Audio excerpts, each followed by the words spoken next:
7 yards. Corral down the field. It's the tight end, Yeboah, off to the races again. Touchdown, Ole Miss. Go Tigers.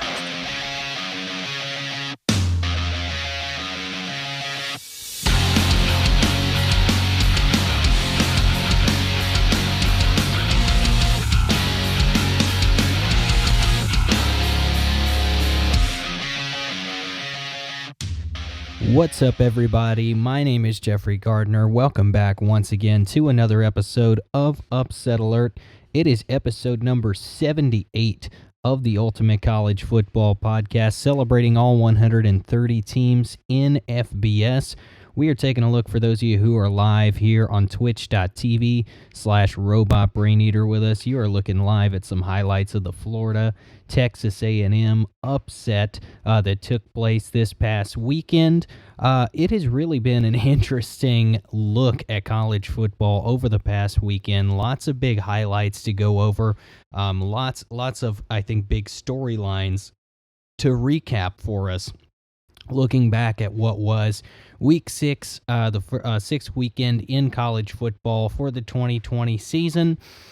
We've got some upsets here, as we mentioned just off the top of the show here. Texas A&M over Florida. We'll get into the details of that. Ole Miss giving Alabama a run for their money. And as the episode's title is telling you here, Arkansas got absolutely hosed by the SEC officiating staff. The referees just absolutely giving that game to Auburn, unquestionably, undeniably, pretty much. Auburn Jesus, as they say, never fails, undefeated. It is really crazy. Just to think about some of the crazy calls that we saw, some of the crazy upsets we saw. We're going to get into all of it right here on episode 78. First, a little bit of housekeeping for you all. If you do want to tune in live to the show, hop in the chat and drop your comments about what you think is going on in the world of college football, what you think about last week, the coming week, whatever it may be, your favorite team who hasn't played a single game yet, your least favorite team who you don't think looks that great this year, whatever your comments may be. Please direct those, if you do want them read live on the air, to one of two places, really. It's going to be in the chat at twitch.tv/robotbraineater, or it's going to be on Twitter at UpsetAlertPod, and you can join in on the conversation. If you do follow us on Twitter at UpsetAlertPod on Twitter, that's kind of the best way to keep up with the world of college football as well. Every Saturday, we're tweeting out constant score updates, keeping you in tune to what's going on that day in the world of college football. Just today, for example, a couple of headlines that popped out at us on there. Saturday's Vanderbilt at Missouri game has been postponed because of COVID issues at Vanderbilt. This is Brett McMurphy on Twitter. We're just retweeting that kind of news for you, giving you some easy money picks, and I'll kind of rattle off some of those closer to the end of today's episode, and we'll get into more of those picks, of course, on Thursday's episode as well. But this week, we actually do have our first Wednesday night game of the year, so will be interesting. We will take a look at kind of previewing that game, since we obviously won't have a chance to do that on Thursday's episode. We want to get all those predictions in before the games actually happen, obviously, and before most of you guys watch the game. So today's episode will probably go ahead and preview that Wednesday and Thursday game for the coming weekend. Did want to give one more off the top of the episode here as well. Saturday's Oklahoma State at Baylor game moved to December 12th. Baylor suspending football operations temporarily after multiple positive COVID tests. Again, that's Brett McMurphy on Twitter breaking that story there. So shouts to Brett McMurphy, always getting the scoop, always getting the crazy scoops first, it seems like. For those of you who are watching us live on Twitch, of course, and continue enjoying these video highlights in the background for a little bit here. But shortly we will get into the Week 6 in review portion of the show. And really, like I said, there's a lot to talk about from this past weekend. I think while this was kind of a hot and cold kind of college football weekend, There were some weaker time slots, like in the middle of the day. Really only one game of interest to me was going on. That was Georgia, Tennessee. But the noon slot and the evening slot definitely had some highlights in there. So without further ado, why don't we go ahead and take a look at this Week 6 schedule, and let's see what was in the world of college football this past weekend here. So first and foremost, Thursday night, it was Tulane at Houston. This was actually Houston's first game of the season, believe it or not. So Houston has had their first game of the season delayed multiple times due to positive COVID tests, mostly from the other teams that they were playing, actually. So lots of issues there for the Houston Cougars in terms of not being able to really get things going this year to actually get on the field and play football.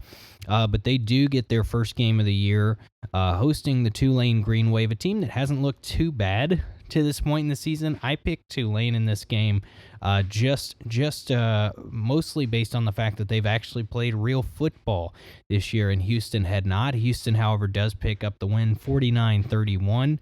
Friday night, we had one that definitely shocked me. As I said on our Twitter account at Upset Alert Pod on Twitter, I do think this week's episode, today's episode particularly, is going to be a steady, balanced diet of crow eating, and I told you so. This is definitely a crow eating moment to kick the show off here.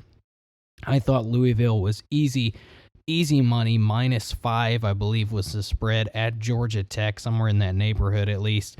It seemed like easy money to me. I thought Louisville would have won this one comfortably by a couple of touchdowns at least.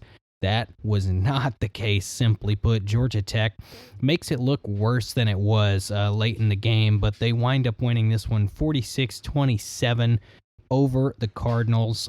Good win for Jeff Collins' squad, the Georgia Tech Yellow Jackets, of course. They're finally mixing it up, by the way, a little bit more than usual on those unis. They broke out those navy blues. I kind of like the old school type look of those all navy blue with the gold lettering.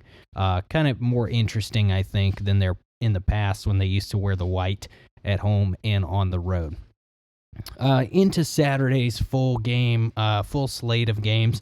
Let's just jump right into it with this top one right here. Number 7 Miami at number 1 Clemson was the big game Saturday night. Of course, Clemson coming into this game as the number 1 football team, obviously high expectations, but I think it was safe to say that this was a very hyped up game in general as being a real legitimate football game for Clemson, unlike most of the ones they played to this point.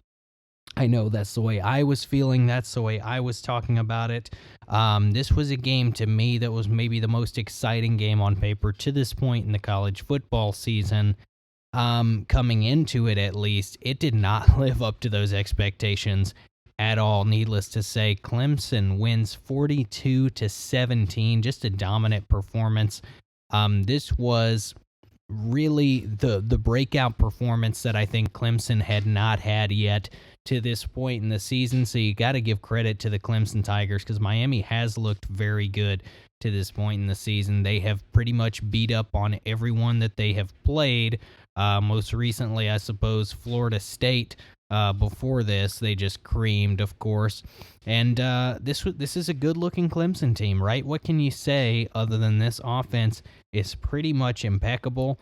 The defense maybe not quite what we're used to seeing from Clemson in the past, but they certainly got the job done this game against De'Ara King and company of the Miami Hurricanes. Clemson really went out there. They made some big plays on defense, which we had not seen as much in the first couple of games of the season for them. Trevor Lawrence continues to be Trevor Lawrence. Travis Etienne continues to be Travis Etienne. This offense is the real deal. This team overall is the real deal. The Clemson Tigers looked like the number 1 team in the country on Saturday. You can't say much better than that about the Clemson Tigers. They will continue to be on top of those rankings for some time, it would appear, as they don't have too many challenging games remaining on their schedule, maybe just that Notre Dame game you'll have to circle a few weeks down the road. Number 2, Alabama was on the road against Ole Miss. This one, the final score is not as close as this game really was. You look at the final and say 63-48. Obviously, your takeaway there is that Alabama gave up a bunch of points. But really, this game was back and forth all the way until 42-42. It didn't come until Alabama held Ole Miss to a field goal that the tide, no pun intended, of this game really turned on the Ole Miss Rebels. They got the field goal. Of course, it's 49-45, Alabama's advantage at that point. And at that point, it was Ole Miss trying to play catch up, really not having enough time to do so, because that Ole Miss defense just could not stop the Tide all day, and vice versa, really. It just came down to one stop late in the game that Alabama was able to get.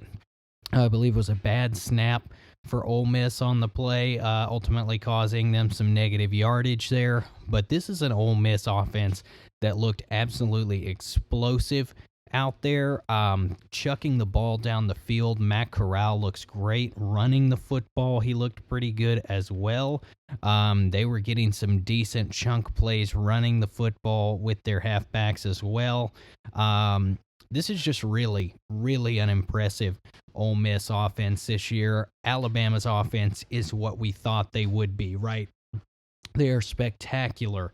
Najee Harris runs for over 200 yards in this game. Just has himself a crazy, crazy, crazy day. Offensively, 206 yards was the total there. Mac Jones as well throws over 400 passing yards. Alabama's wide receivers are unreal. We knew this coming into the season, but there are a lot of question marks around that Alabama defense. We did not get any real substance to make us feel better this week about that Alabama defense than we did from previous weeks. So I really do have a lot of concerns about the ability of this Alabama defense against some of the better offenses that it's going to play this year.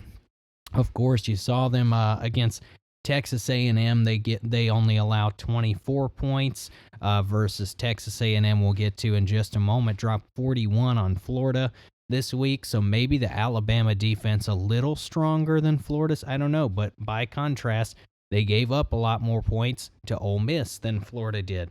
So it's really a tale of two very similar teams to me out of the SEC East and the SEC West.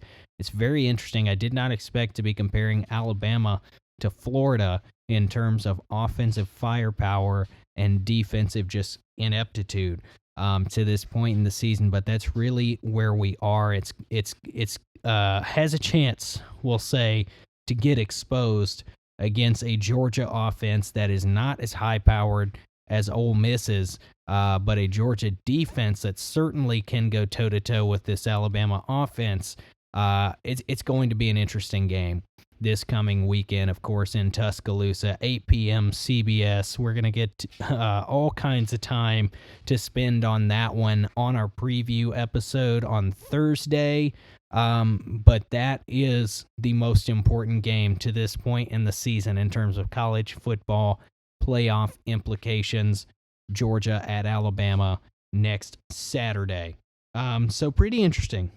Pretty interesting there. We're going to have to keep an eye on that Alabama defense.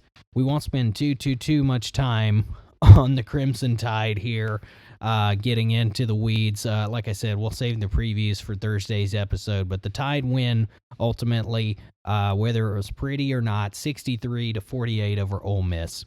We had number 14 Tennessee at number 3 Georgia. Georgia wins this one by ultimately running away in the second half. This was a 21-17 game. Tennessee's lead at halftime. Georgia comes out and all they did was score 27 unanswered in the second half. This defense shut the Vols down in the second half, turned Jarrett Garantano into a turnover machine. The Volunteers offense looked decent I would say in the first half, mostly. First of all, we should say that the first Tennessee score in this game comes on a just disaster play. Second play from scrimmage for Georgia. Bad snap goes over the quarterback's head into the end zone. Georgia can't get it. Tennessee defense falls on it for a score. They get their other two scores offensively on chunk plays, busted coverage down the field. Georgia's offense looked like the more consistent offense of the two in this game. Second half, Georgia's offense really just made it work in this football game, just finding ways to score. The defense was, like I said, absolutely lights out. Stetson Bennett throws for over 200 yards again in this game. You have some questions regarding the Georgia offensive line, regarding the Georgia running backs potentially, a lack of explosive plays, you could say, from the running back. But they found ways in this game to create enough explosive plays, I think, to really make an impact on this game. You saw wide receiver, true freshman Jermaine Burton get involved on a 40-plus yard running play, kind of a jet sweep look. So you really have to like, I guess, the willingness to get creative more than anything from Georgia's offense. And, of course, that defense is just incredible. We'll be looking forward with very high anticipation to Georgia at Alabama this coming Saturday night. Number 4, Florida at Texas A&M, number 21. This one really started off looking like it was going to be a comfortable Florida win. We'll say maybe not a blowout, but it looked like it was maybe going to be a comfortable Florida win. First half, A&M is not playing particularly great, but remember what I said when we previewed this game on last Thursday's episode. This is where we get into the "I told you so" kind of stuff. This Florida defense is really bad. They have really looked bad to this point in the season.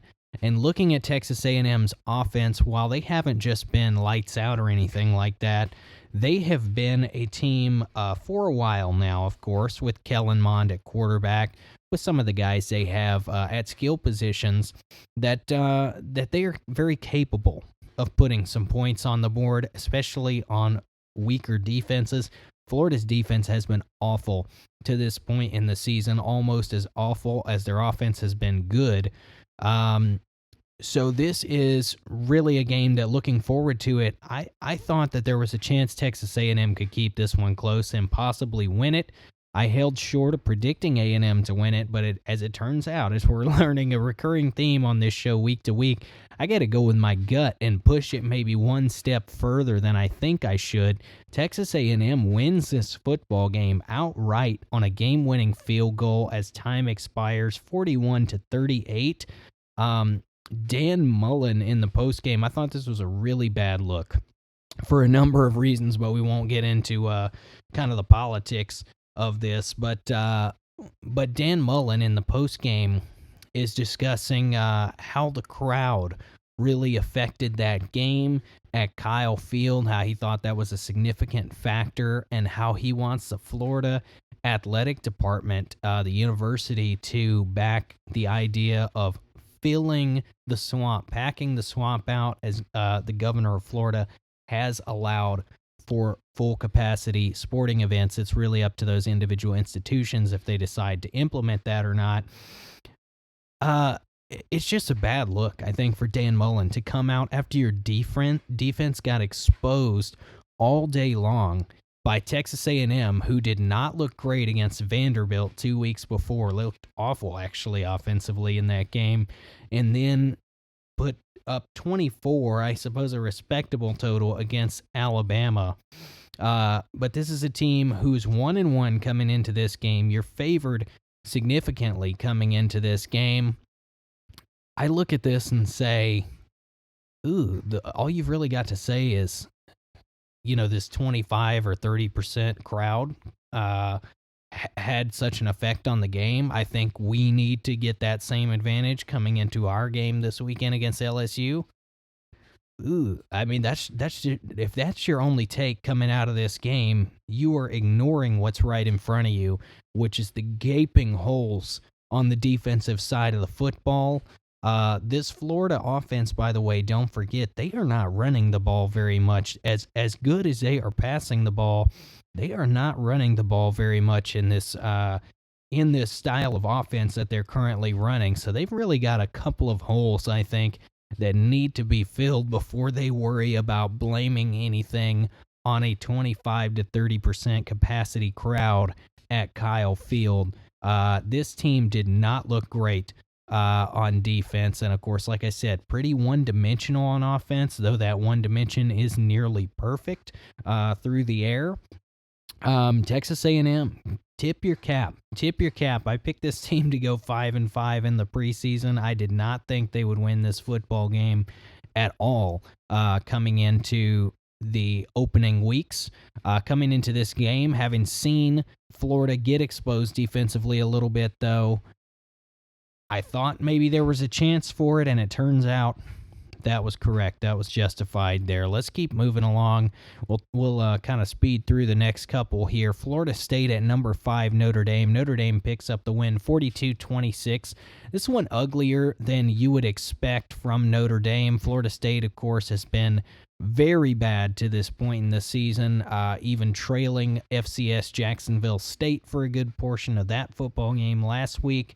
They come in, though, and hang around with Notre Dame is the best way you can describe this. They never really, I think, had a legitimate chance at winning this one, though they did lead early on. The Irish kind of bounce back, and their defense buckles down a little bit. Shouts to the Irish. They stay undefeated. Florida State, you put on a good show, I think is the best thing we could say there, but no win for the Seminoles, of course, in FBS play still. Number 19, Virginia Tech at number 8, North Carolina. I will continue to tell you I think that number 8 next to North Carolina is way too high up. This is not a top 10 team to me, but they may be a top 10 offense. Their offense has looked very good, including in this football game. They win 56-45 over a pretty decent, I think, Virginia Tech team.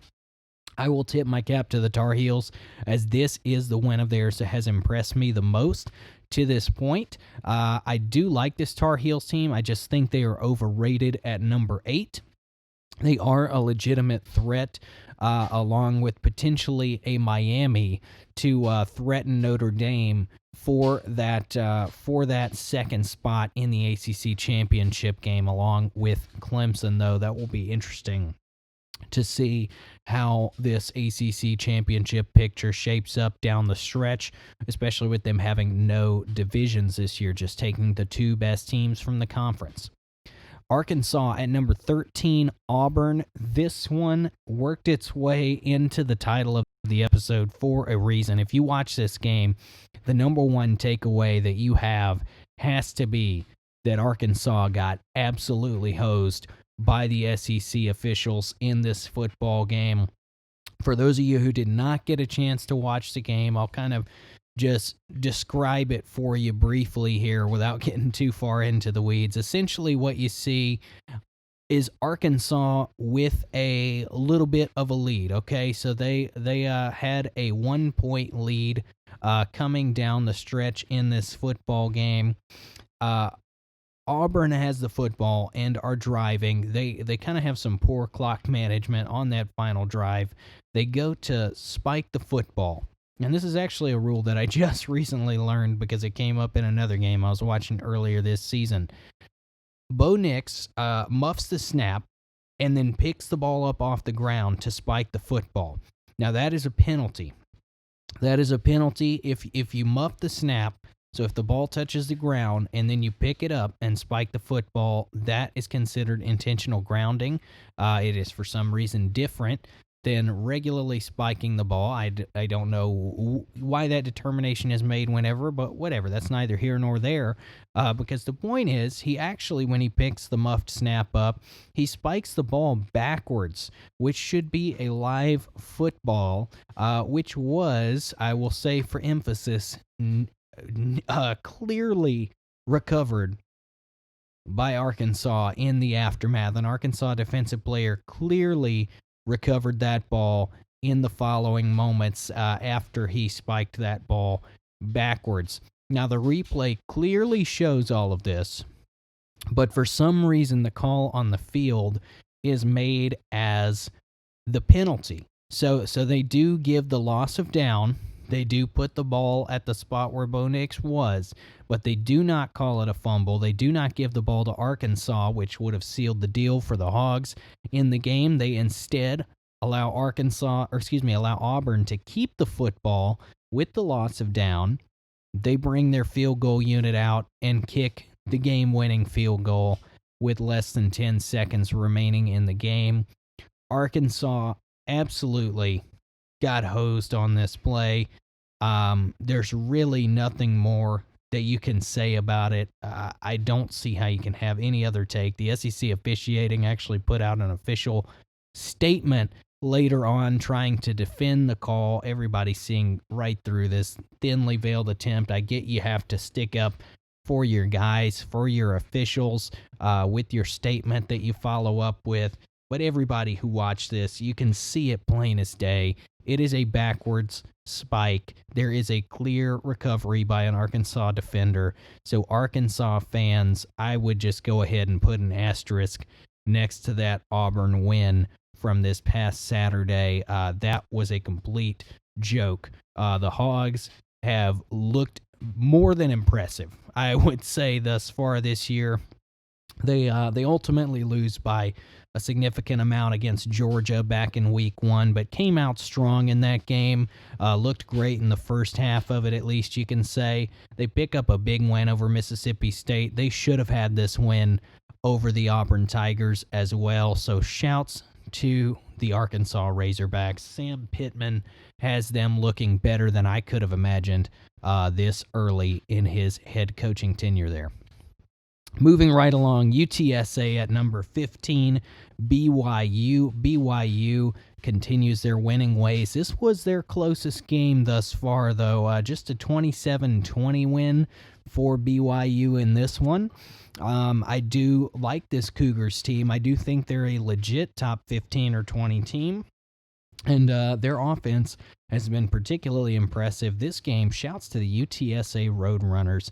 This team was undefeated coming into this game and really put up a good fight. I have to give credit where credit's due. I did not expect that kind of performance out of this UTSA team. Coming into this football game, they really put up more of a fight than I anticipated personally. Missouri at number 17, LSU. The Bayou Bengals, what can you say about this game? Miles Brennan throws for 430 yards through the air. He is, I believe, second in QBR among Power 5 quarterbacks right now, if I read that stat correctly earlier today. And it wasn't enough. It simply wasn't enough. LSU has now lost 2 games. This game moved, of course, to Columbia, Missouri, due to Hurricane Delta making landfall in Louisiana around that time. So to avoid that nasty hurricane weather, they move it to Columbia, Missouri. Missouri picks up the win, 45-41. You have to give credit to Coach Eli Drinkwitz. Larry Roundtree, the third at running back, rushing for over 100 yards. And just this Missouri team overall, shouts to the Missouri Tigers. I did not expect this one at all. I did not give them a snowball's chance in this game. And LSU simply could not get it done on the road in this football game. So shouts to Mizzou. LSU will drop out of the top 25, first defending national champion to do so this early, since I believe the 2011 Auburn Tigers team, who of course historically bad after the national championship with Cam Newton in 2010. So let's keep moving along here. We have got next up on here, number 22, Texas versus Oklahoma. Even in a year where the rankings aren't sexy, the Red River Shootout does not disappoint. This game went to 4 overtimes What more can you say about it? 4 overtimes. Oklahoma eventually wins 53-45. Of course, after that second overtime, everybody has to go for 2 with each touchdown. Oklahoma gets the touchdown plus the 2-point conversion. They pick Sam Ehlinger off in fourth overtime as Texas tries to respond, and the Sooners come out on top. Both Texas and Oklahoma are 2-2 to start the year. If you had that on your predictions preseason, you are apparently a much smarter man than I am. Moving right along, Texas Tech at number 24, Iowa State. I like this Iowa State football team. I will continue to voice that opinion. Brock Purdy's one of the best quarterbacks in college football. They win this one 31-15. Not particularly sexy win. I think Texas Tech is maybe a little better than I was giving them credit for in the preseason. So shouts to the Cyclones for just going out there and getting it done. They continue their winning ways despite that early upset loss to the Raging Cajuns of Louisiana. We've got Liberty, the Flames, hosting UL Monroe. Liberty, Hugh Freeze's squad, how about them? Still undefeated, and they were one of our biggest movers in our updated rankings for this week because they beat up on the Warhawks of Louisiana Monroe. Given Louisiana Monroe is probably the worst team in all of college football this year, maybe last year, maybe of the last 5 years. I don't know. They have looked so bad this year, but 40-7, Liberty Flames coming out on top in that one. Shouts to Liberty. You are impressing thus far. We had NC State at Virginia. NC State continues their winning ways. They are pushing perhaps for a top 25 consideration. They got a win last week over Pitt in a little bit of an upset. They now win at Virginia 38-21. South Carolina, the Gamecocks, this is their first win of the season after kind of, I would say, some somewhat impressive at times, but mostly lackluster performances against Florida and Tennessee. South Carolina goes on the road against Vanderbilt, beats up on the lesser competitions 41-7 for the Gamecocks. Duke at Syracuse. Duke picks up the win on the road 38-24. I picked Syracuse outright in this game. Duke was, I believe, about a field goal favorite. So shouts to the Blue Devils. I did not think that they were going to do that in that game. They have kind of been an up and down type team early on this year. So shouts to them for winning by a couple touchdowns at Syracuse. We had the Citadel at Army. This was a surprisingly ugly game, I think, is the best way I can describe this one. Army has looked very good on the ground, very consistent rushing attack, kind of slowing down the pace of games thus far this year.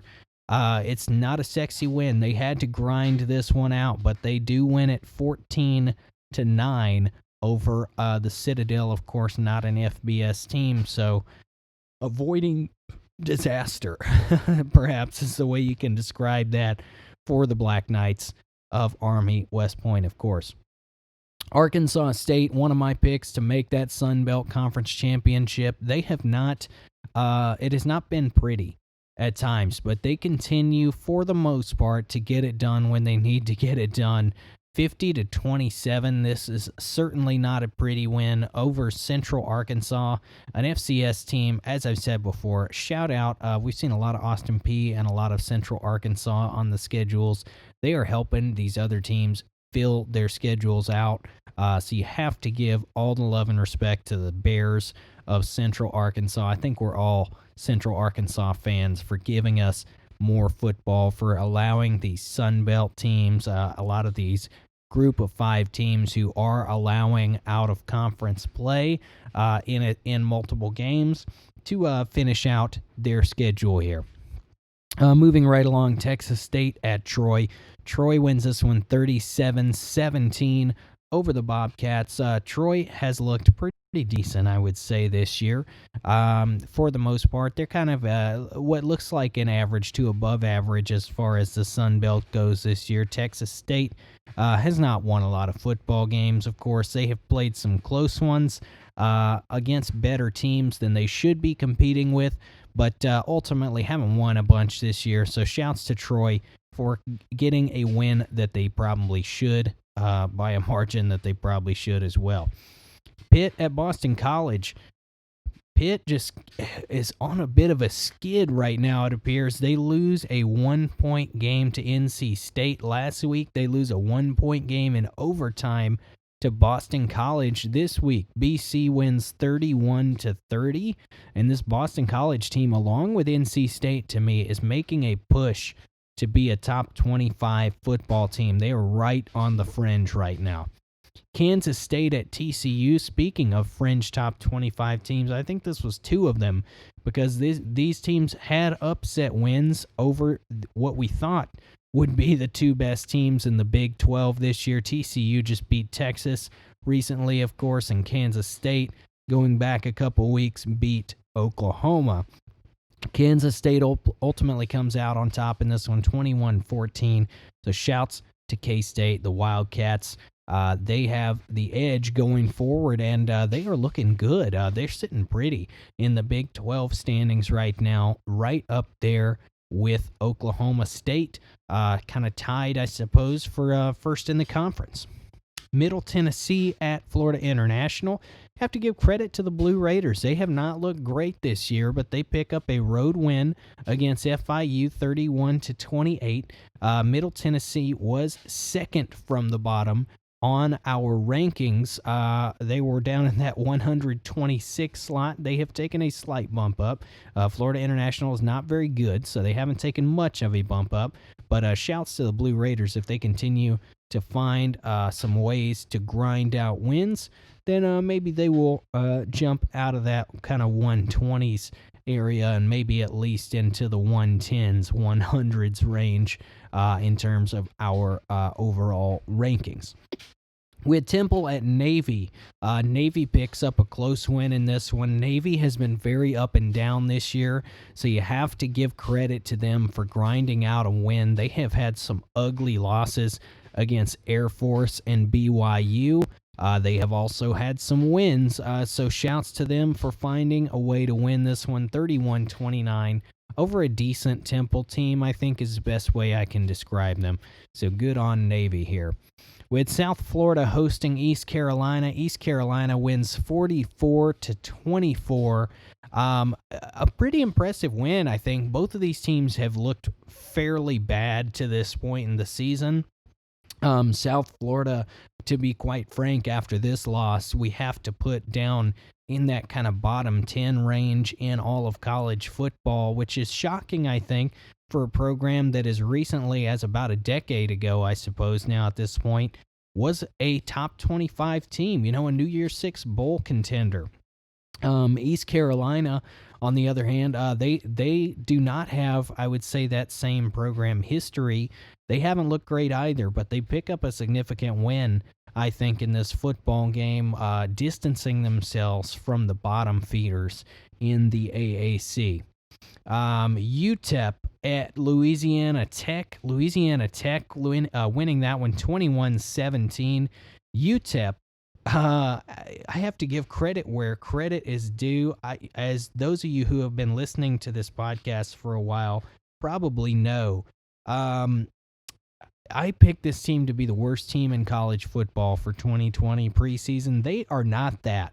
I have to give credit where credit's due. They are certainly not that. I know they have some close, kind of ugly wins over some FCS football programs, but they hung around in this game against Louisiana Tech, who is a maybe not as good as I thought, but still an upper tier Conference USA team.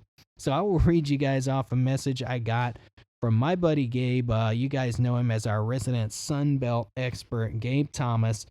He said, if UTEP makes the Conference USA championship, you have to get a shirt and broadcast the championship episode wearing it, right? And I told him I will accept that.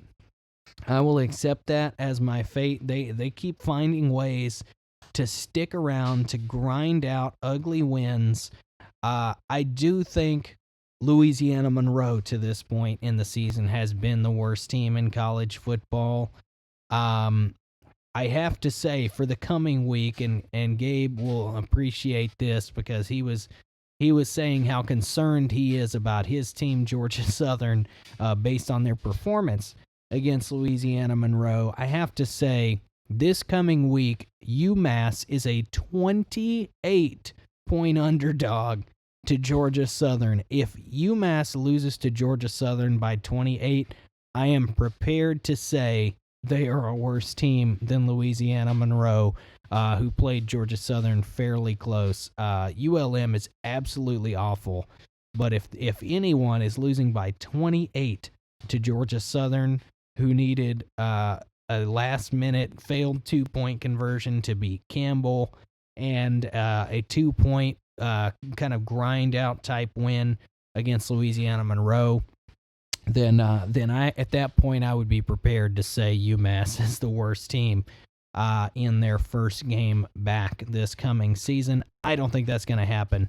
As you can see, if you want to check that and other easy money picks, you can check us out at Upset Alert Pod, as always, on Twitter. But let's roll on through these last few games here. Marshall at Western Kentucky. Marshall picks up another win, 38-14. This Marshall team continues to look pretty good in Conference USA.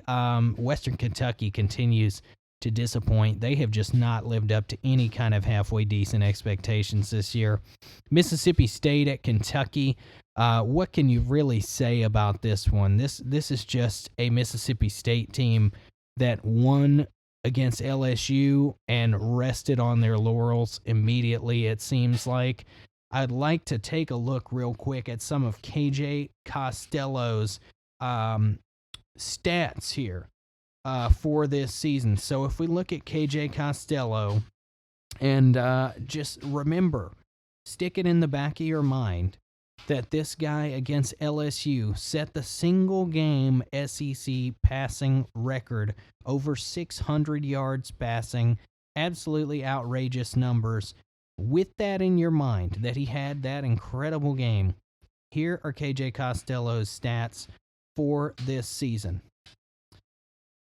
In 3 games, he has completed about 66% of his passes. That's not bad. That's actually his career best. He has thrown 6 touchdowns and 9 interceptions.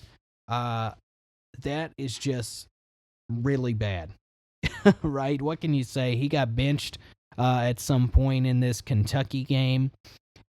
It's hard to imagine throwing, I believe it was 60 passes in this game. Ultimately, he throws for about 230 yards passing in the game. Hard to imagine throwing the ball that many times and only scoring 2 points. Kentucky winning 24-2. And then the last game of the weekend, Charlotte at North Texas. Charlotte picks up a 49-21 win in that one. Shouts to the Charlotte 49ers. They continue to pick up some wins this coming season, or this ongoing season, we should say. So that's about going to wrap us up for episode number 78 of Upset Alert. Like I said earlier in the episode, we were kind of teasing it, as those of you on video are now looking at Georgia versus Tennessee highlights here. It was an interesting time, right? This past weekend, some kind of, as we teased in last week's episode, a separating of the men from the boys, contenders from pretenders in the past weekend's games. This week, of course, we've got a huge one, Georgia at Alabama. We've got a lot more coming up on the slate. We'll preview the entire week's games, slate of games coming up on Thursday's episode. In the meantime, please do follow us at Twitter at Upset Alert Pod, rather. Please do follow us on your podcast service of choice. We're on all of them. So Apple Podcasts, Spotify, Google, Amazon, etc. Please do give us a follow on there. And if you can, take the time to leave us that 5-star review. We greatly appreciate it. Helps us get more eyeballs and more ears on the podcast. Until then, I just want to say thank you once again so much for checking us out, whether on video or on podcast form. Hope you have a wonderful rest of your day. And until Thursday, We will see you later.